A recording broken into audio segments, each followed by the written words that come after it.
In this video, I will finish the spread that I started in part 1, show how to incorporate drawings into your collages, and I'll take another stab at storytelling. Stay to the very end for more mixed media tips. As an artist with decades of experience in drawing and sketchbooks, I have advice and wisdom to share. Watch the first video to see the page that annoyed me enough to cover it. I finished the text off camera. Then I took a blue colored pencil to darken the value behind the lettering. Colored pencil is such a slow medium. Stick with me through this part to watch me add a drawing to the opposite page. When I'm working in colored pencil, it does take me right to the flow state, but it also tests my patience levels. Then I move on to the opposite page to make a comfort drawing. This time, she has an afro. I am drawing as much as I can on camera without spinning the book around, even though that is how I naturally draw. My affection for drawing afros is because of the extreme hatching, and I love cross-hatching. In a light blue pen, I drew the outlines of her face. Tip number 1, use a light blue or gray pen to start your drawings or lettering instead of a pencil. The blue or gray lines will blend into the finished drawing and the camera can't see them. I was a little hesitant to draw her because sometimes these faces don't turn out attractive, but she turned out fine.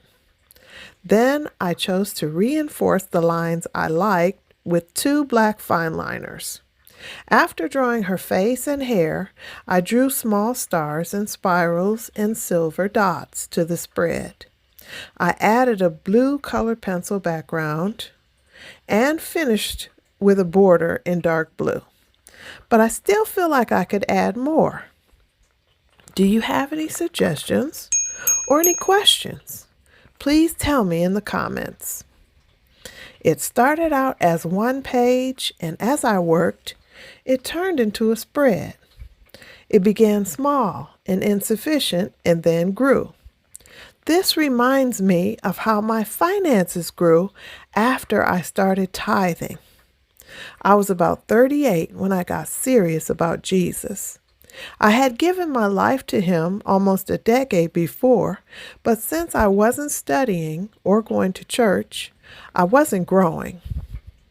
It was clearer to me every day that my ways were not working, and I was finally tired. I didn't have a church home, and I didn't think I needed one, but I listened to Joyce Meyer, Bishop Jakes, Joseph Prince, and Joel Osteen on podcasts.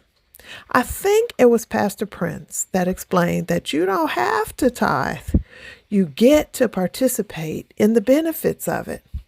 That Jesus was going to rebuke the devourer and cause the income you keep to be protected. That appealed to me. So I split 1/10 of my income between Joyce, Bishop Pastor, Prince, and Joel Osteen because they were all feeding me. Even without a church home, the Lord acknowledged my tithe and stretched my income so that the old money was meeting the new money every check with 10% less than I was spending before and with the same salary.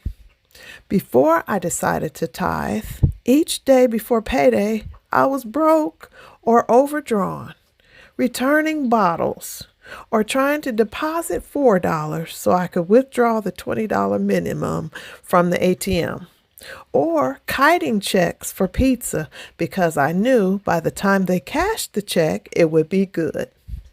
I recall once calling in for work saying I didn't have enough bus fare to get there and back. My paycheck was small and insufficient and then grew without getting a raise. Ever since then, I have been a tither, and my ends have been meeting ever since then too. It's been 18 years of ends meeting. It was also Pastor Prince that said, don't send your tithes to him. Your tithes should go to your local church.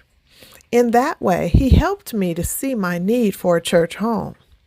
It's really something how God can start out with less and end up with more. If I had been reading my Bible, I would know about he twice took 5 loaves and 2 fish and fed the multitudes and ended up with more leftovers after everyone ate than the small lunch they started with. You can find this in Matthew 14, John 6, or Mark 6. So, similar to this sketchbook spread, it started out as one ugly page and then grew into 2 nice ones. As promised, here are 4 more tips. Tip number 2. Use colored pencils to enhance ink drawings or make very small colored pencil drawings to save time. Have them printed larger if a bigger size is desired. Tip number 3. Consider using some interactive elements to the page like a flap to lift up and see something hidden or an envelope with something in it to pull out. Tip number 4. Import doodles or drawings from other places and paste them in with other ephemera. Tip number 5. Make your own stencils with thin cardboard, like cereal boxes. That is it, and that is all.